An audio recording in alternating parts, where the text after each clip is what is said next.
Here we are, Jeremiah 30 again, part 2. So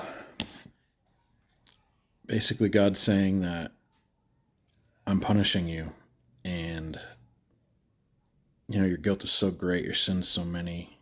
Why do you cry out over your wound, your pain that has no cure? Because of your great guilt and many sins, I have done these things to you. God's taken responsibility for it, saying, I issued a decree, and I did so because your guilt is so great and your sins are so many. And he's using Babylon and the nations around them to punish Israel. And then he's saying, after this punishment, I'm going to restore you, and then I'm going to destroy all those lands. But for now, I'm going to use all those lands against you.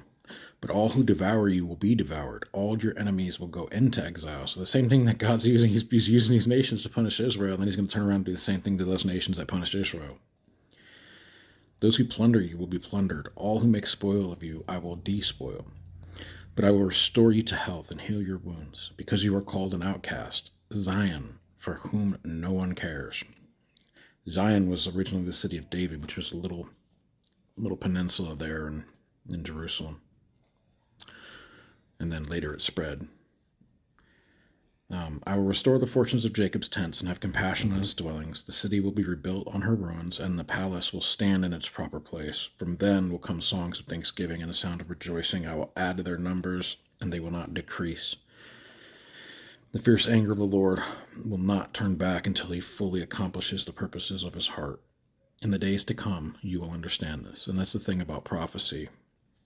And when God is telling us things that are future, the definition of prophecy is basically telling the future in advance, history that just hasn't come to pass yet.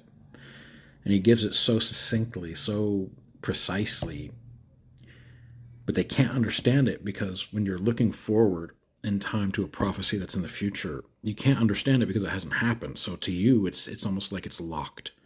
But when it happens and you look back at it, when you happen after the event and look backwards, and you read the text and see what happened, you can go, exactly, it makes sense.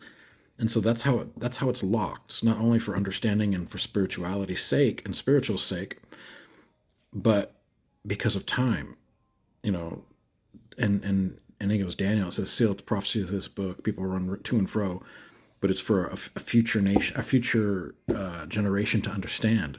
Seal it up until the time of the end, and then it's revealed.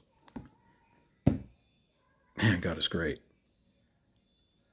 He does this, and he puts these nuggets in here for us to see.